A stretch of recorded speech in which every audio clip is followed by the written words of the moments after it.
I, 29-year-old female, have a friend called Maya. Maya and I have been friends for 9 years after meeting at university. Maya went through a lot of mental health issues in her early to mid-20s, which impacted her career prospects. But a couple of years ago, she found an outlet in writing and now writes and publishes her stories online. They are of the spicy romance variety. I've never read any of them because they're just not my thing, but I know she has a lot of regular readers. Recently, Maya shared that she had been contacted by a small publishing company which publishes ebooks who were interested in publishing one of the stories she had been sharing online. I was ecstatic for her, as it is a move towards making writing a profession, which is what she really wants. About 3 weeks ago, a mutual friend of ours, Amy, contacted me and asked if I had read any of Maya's current story, as she had looked it up online and she thought it had some eerie similarities to my life. I looked it up and read a big chunk of it, and it was more than just similarities. It was basically a melodramatic reimagining of my life, specifically about my relationship with my fiancé and my complicated relationship with my father. I don't know how relevant this is, but she also altered their characters and certain situations to make the plot pretty toxic. I was devastated and disgusted, to say the least. I met up with Maya and asked how she could do this to me. Her explanation was that she was so inspired by my life and the things I had told her that the ideas just came to her. I kept saying they weren't her ideas. They were sensationalized details of my real life. She didn't have a single original thought in the whole story. Maya apologized profusely for hurting me and that she was embarrassed by how much she had taken from life, but she really loved writing the book. I told her I wasn't comfortable having my private life aired like that. Maya said nothing in the book was identifiable as me, so it wasn't like she had done anything illegal. And I said, well, we'll see about that. I have contacted lawyers, and they have said suing her would be largely pointless in terms of stopping the book from being published. But starting legal proceedings might scare a small publishing company enough to drop her as an author. I am seriously considering doing this. Worst case, I can't do anything to stop the book from going ahead, but I've caused her an iota of the stress and hurt she's caused me. Best case, this creepy project never sees the light of day. A couple of my friends are saying I shouldn't sue her, because at the end of the day, this is her work and an opportunity for her to make a career for herself and take care of her child, after all she's been through. I know this could ruin things for her, and I might be acting out of anger, but I really think it's justified after she betrayed my trust like this. Would I be the idiot to go ahead with suing? Edit/mini update. For everyone talking about the Streisand effect, I am not in the US. Courts' legal records here are not something you can Google or access easily. That being said, I realize Maya could publicize a lawsuit herself to get publicity, and that ultimately I am more concerned about anonymity, and it's not worth the risk. I will not be proceeding with the lawsuit. Some people suggested reaching out to the publisher privately, and I'm going to look into that. But either way, I won't drag it out into a court process. Now, for a few comments before the update. Comment 1. You're not a jerk for being mad, but don't waste your time and, more importantly, your money on a lawsuit. You can tell her that if she publishes the book, then she loses her friend. Also, make it clear you will tell any shared friends that she will steal their lives to write her stories and profit off them without ever giving them a dime. The lawyers are half right. Suing her would be pointless. I think they know a pointless lawsuit won't stop a publisher though. The lawyers just want a paycheck. Comment 2. Not the idiot. I really don't get the bumhole votes here. It's not her story to tell. Your other friend clearly saw that the book was about you, so it's not like Maya hasn't hidden it that well. Chances are that others will too. What a major jerk to expose a friend. Expose their life story, vulnerabilities, and secrets. She knew what she was doing by not telling you in the first place. I don't know if it's the best idea to sue her. It will just attach the book more to your name and can be used as PR. Now for the update. Hey everyone, thanks for sticking around after my last post. I've got an update for you, and let me tell you, it's been a busy couple of weeks. So after I decided not to go through with the lawsuit against Maya, I thought maybe things would calm down. Boy, was I wrong. Maya's story, the one based on my life, got picked up by the publishing company. They loved it. The next thing I know, it's being promoted everywhere. I'm talking social media ads, email blasts, the works. And with every new ad, I felt like my life was being put on display for the world to see. Maya and I had been friends for nearly a decade, and I thought I knew her. But seeing my personal life twisted into her spicy romance novel made me question everything. Remember how she struggled with her mental health in the past? Well, it turns out that during those times, she'd been keeping a detailed journal. Not just about her feelings, but about everything I'd ever told her in confidence. That's where she got all the material for her book. Now let's talk about my fiancé. He's been my rock through all of this. But when the story started gaining traction, he was mortified. The character based on him was portrayed as this controlling and manipulative guy, which couldn't be further from the truth. He's the sweetest man I know, and seeing him hurt by Maya's betrayal added fuel to my fire. Then came the confrontation. I couldn't just sit back and watch this happen, so I went to Maya's place. I wanted answers. I wanted her to look me in the eyes and tell me why she did it. But when I got there, she wasn't alone. Our mutual friend Amy was there too. And guess what? They were celebrating the success of the book that was ripping my life apart. I was furious. I felt like I was in some twisted reality show. Amy tried to calm me down, saying it was all just fiction and that I should be flattered. Flattered?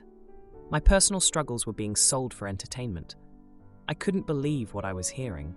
But here's where it gets even crazier. Maya's ex, the father of her child, caught wind of the book. He wasn't too pleased about how he was depicted either. He threatened to take her to court over it, claiming it was slander. The irony wasn't lost on me. In the midst of all this, the small publishing company started getting cold feet. They didn't want a legal battle on their hands, especially with the father of Maya's child. They pulled back on some of the promotions and started to reconsider their contract with her. And then, the most jaw-dropping moment of all happened. A local book club picked up Maya's book for their monthly read. And who was in that book club? My own mother. She had no idea the story was based on her daughter's life. When she found out, she was heartbroken. She couldn't believe her friend's daughter, someone she'd watched grow up, could do something like this. The tension between Maya and me reached a boiling point. We had a huge argument in front of our friends. I told her she had crossed a line, and she just kept saying it was all for her art. That's when I realized our friendship was over. I couldn't trust her anymore. But here's where karma comes into play. Remember how Maya's ex was threatening legal action? Well, he followed through. And because of the stress, Maya's writing suffered. She couldn't focus, and her readers started to notice. The quality of her work declined, and slowly, the buzz around her book died down. The publishing company officially dropped her, citing the legal issues and the drop in readership. Maya was left with a tarnished reputation and a book that no one wanted to read anymore. It was a subtle shift, but in the end, her own actions led to her downfall. As for me, I'm just trying to pick up the pieces. My fiancé and I are working through it, and my mom has been incredibly supportive. It's been a tough lesson, but I've learned that not everyone who smiles at you is your friend. My wife cancels again, so I trash her excuses. She tries playing the victim, but a surprise twist reveals she's been. This is the first time I've had drama with my best friend since high school. Trenton, both 27-year-old males. I've known his wife Chrissy since college, and during their wedding I met Becca, who was the maid of honor, 28-year-old female. Really cool person. She has a 6-year-old who she brings to Trenton/Chrissy's when I'm there, so I've gotten to know Becca well. Recently I broke up with my girlfriend, and I was hanging out more at Trenton's because Chrissy is pregnant, with permission. Chrissy suggested that since I don't have anyone to do things with right now, that I should get closer to Becca, because she likes to try new places too. Becca is fun, easy on the eyes, and would provide great company. We made plans to check out a new brewery, and I was clear that it was as friends. We texted back and forth a few times during the week leading up. Saturday comes, and 2 hours before she calls frantically, saying her kid was having a meltdown because of her dad's parents and was sick, so she had to cancel. I told her it was all good. The next week, we didn't talk as much, and Chrissy asked if I was going to give the friendship another go. I said maybe. On Monday, Becca called me apologizing and asked if I wanted to check out the brewery on Friday. I said absolutely, literally 1 hour before she calls me, almost in tears, saying babysitter cancelled and asked if I'd be okay waiting for another hour. She was going to take her kid to her parents, who lived 30 minutes away, and then would meet me. I told her I wasn't going to wait around another hour because the whole point of this was to have friends to do things with. I had been bailed on twice, so I was going to go. She offered to have me come to her place, and she'd make us a drink on the back deck, and we could hang out there for the night until her kid went to bed. I said that wasn't the kind of friendship I was wanting, and it just felt like our schedules were not aligning. I wanted a friend who I could do things with consistently. My time is valuable, and 2 weekends in a row, I made plans that fell through. I said maybe there was too much baggage here. She apologized and said she wanted to make it up to me. I said there was no reason to do that. We could just be casual friends like before. But if she ever wanted to hang out late night when she has more time, then she had my number. That was the end of it. Well, starting on Monday, Chrissy has been pissed at me. I stopped at their place last night and she had comments for me. I told her my side, and she said I knew Becca had kids and that things would pop up. I said I knew they would, but I don't like my time being wasted. While Becca was cute, her lifestyle is not something I'm into. So we could go back to the way things were. Chrissy kept going at me in a way I've never seen before. Me and Trenton gamed last night, and he said she's still mad, but thinks it might just be pregnancy hormones. Am I the idiot? Now, for a few comments before the update. Comment 1. Not the idiot for being honest with yourself and her about the situation that ultimately wasn't what you were looking for. But let's be honest, this was never an effort to make a new friend. You just wanted to get laid.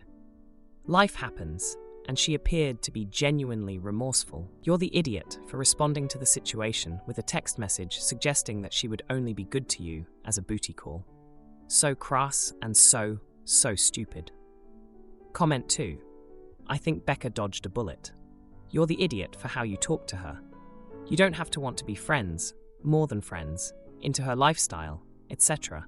You could at least be polite and keep it to yourself that her emergencies with her kid are a waste of time and indication of baggage in your eyes. P.S.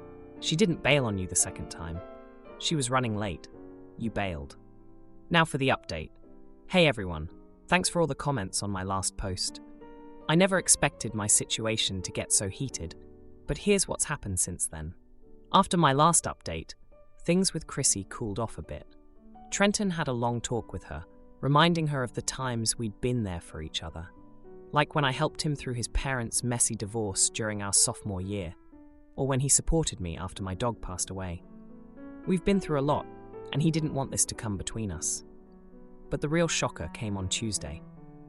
Becca showed up at my door unannounced, with her kid in tow and a peace offering. Homemade cookies, her kid's favorite. She looked exhausted, but determined.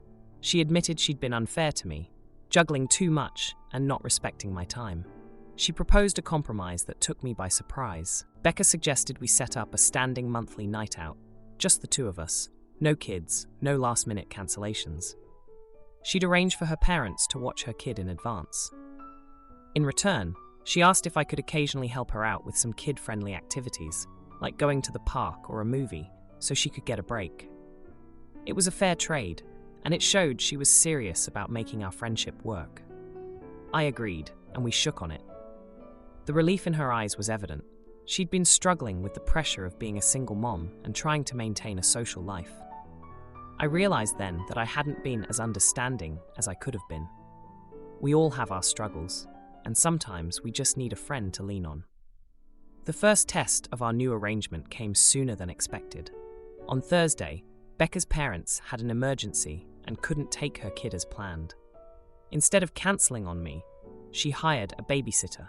She was determined to keep her promise. We finally made it to that brewery, and it was a blast.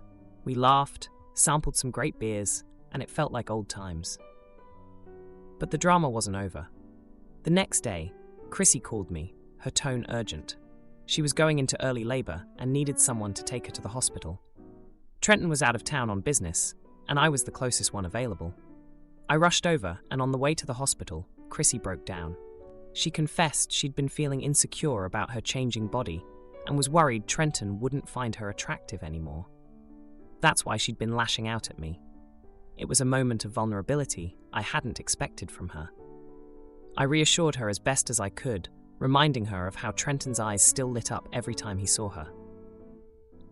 I told her about the time Trenton spent an entire night making a scrapbook of their relationship to cheer her up when she was feeling down. She smiled through her tears, and I knew they'd be okay. At the hospital, I stayed until Trenton arrived. Watching them together, their excitement over the new baby made me realize how important these relationships were to me. I'd been so focused on my own feelings that I'd forgotten to consider theirs. The next week, Becca and I took her kid to the park. It was a different kind of hangout than I was used to, but seeing her kids' laughter as we played made it worth it. Becca watched us from a bench, a grateful smile on her face. It was a simple moment, but it felt like a new chapter for us. And just when I thought things were settling down, Trenton dropped another bombshell. He'd been offered a job in another state. It was an incredible opportunity for him, but it meant they'd be moving away. We spent that night reminiscing about our high school escapades, like the time we tried to start a band but couldn't agree on a name, or when we camped out for concert tickets and ended up getting rained on. My maid of honor trashed my gifts, so I cancelled her invite. She played the victim until her new beau showed her true colors. So I'm worried that I might be a bridezilla. So here for unbiased judgment. Me, 28 years old female, and my partner, 30 years old male, got engaged earlier this year. For the wedding, we are keeping it low-key. The only thing I want to be extra with is the experiences with my bridesmaids. Knowing that being a bridesmaid often comes with unwanted costs, dress, heels, hen's party, etc., I wanted to give them a "Will you be my bridesmaid" box as a thank you. These are hampers, usually with a robe that says bridesmaid on them, and a bottle of wine with other treats. It's cheesy, I know, but I wanted to do that for my friends. The ones I purchased cost $345 each, and came with a bottle of champagne, heels, and earrings for the wedding, plus a $100 voucher to go towards the bridesmaid dress, enough to cover the planned dress. Some context here is that my MOH, 30 years old female, is an introvert and is struggling with a breakup from 4 years ago. They dated for almost 8 years. He dumped her and sent her into a depression. I supported her as best I can, but she still struggles. She can't be around couples without going into a "I'm so alone" spiral. I was hoping for my wedding she would put these feelings aside to support me, especially given how much she has a good friendship with my fiancé and how long it's been since the breakup. But she has openly become cold and depressed whenever I mention my wedding. So I had tried to make sure I didn't bring it up around her too much, which brings us to the incident. I invited everyone to a restaurant for lunch and gave them the boxes, asking each of them if they would be my bridesmaid. Everyone thought the boxes were amazing, but MOH went silent and didn't say anything. She excused herself to the bathroom, so I followed her and asked if she was okay. In the bathroom, she accused me of being selfish, putting her on the spot, despite me knowing about her mental health, and that I was tacky for wasting money on a box, especially given I know she doesn't drink a lot, and that I was irresponsible because I had a wedding to pay for. I snapped and told her that I was trying to be nice, and that she could at least pretend to be happy for me and accept the gift. I've always been good with my money, so don't pretend that's the issue. She stormed off, leaving the box behind. My bridesmaids are on my side, but suggested I shouldn't have put her on the spot in public. It's been 8 weeks, and MOH hasn't returned my messages, and I'm honestly thinking that it's time I let her go as a MOH. I honestly was hoping she could be happy for me, and am hurt that she isn't. But I'm also worried that I could just be a bridezilla that is expecting unrealistic things for a wedding, and that I am selfish for wanting her to support me despite her mental health. Am I the idiot here? Edit for info. It's been highlighted that I should add this in. Me and MOH had spoken about this unofficially before lunch, about her being my MOH. I had actually unofficially spoken to every bridesmaid prior, so they all knew that it was my intention to make them a bridesmaid. This was more of an official ask, I guess, where I could give them their gifts. When I spoke to MOH before this lunch, she had agreed to be my MOH. I had at the time asked her if she would be fine with it, and she said she would. The restaurant I chose was also semi-private. We had a room to ourselves, if that helps at all. Now, for a few comments before the update. Comment 1. Edited after reading post-edit. Not the jerk, since you gave her the heads up and she had already agreed to be the maid of honor. Even before that information, her response seemed extremely childish and made no sense. But now it just seems like someone having a severe mental breakdown. Hope she gets some help, because that is not normal behavior at all. To still be that fixated on a breakup after 4 years is sad enough, but to not be able to watch your friends get married because of it is just plain disgustingly selfish. Comment 2. Not the jerk. I'm an introverted person who suffers from mental illness, and it's up to me to manage how I live with it. Anyone with mental illness has to learn how to work through life. If she couldn't handle being the maid of honor, she should have said something like a big thanks for asking and thinking of her, but it's not something she can do. Now for the update. Hey Reddit, back with an update on the MOH situation. It's been a rough week, and I've got some news. After the lunch disaster, things were tense. I gave MOH space, hoping she'd come around, but then, out of nowhere, she texted me. She wanted to talk. We met at our favorite coffee shop, the one where we'd spent hours studying in college, and where she'd helped me through my own rough patch when I got laid off 2 years ago. She apologized first, said she overreacted. I could tell she'd been crying. Her eyes were red, and she had that sniffle she gets when she's been upset. She explained that seeing the box, the heels, the earrings, it all hit her at once. It wasn't just about my wedding. It was about her own dreams that had crumbled with her breakup. She'd always imagined her own wedding, and being at mine as MOH was a stark reminder of what she'd lost. I listened, trying to understand. I remembered how she'd been there for me, like when she helped me pick out the perfect dress for my first job interview, or when she stayed up all night with me after my grandma passed away. I realized I'd been so wrapped up in my wedding that I'd forgotten to be there for her. We both cried, right there in the coffee shop, and the barista, who knew us by name, passed us a stack of napkins. It was a scene, but it felt like a turning point. I told her she didn't have to be MOH if it was too much, but she shook her head, said she wanted to do it for me. She just needed to work through some things. I suggested therapy, and she said she'd been considering it. I told her I'd support her, no matter what. The next surprise came from my fiancé. He'd noticed I was stressed and planned a surprise dinner for us. But when we got to the restaurant, it wasn't just any dinner. He'd invited all the bridesmaids, including MOH. He'd been talking to them, trying to understand what happened, and wanted to help fix it. The dinner was awkward at first. MOH was quiet, and the other girls seemed unsure about what to say. But then my fiancé, bless him, broke the ice. He thanked everyone for being part of our day, and acknowledged that it wasn't just about us, but about celebrating our friendships too. MOH spoke up then. She thanked him for his words and apologized to the group for her behavior.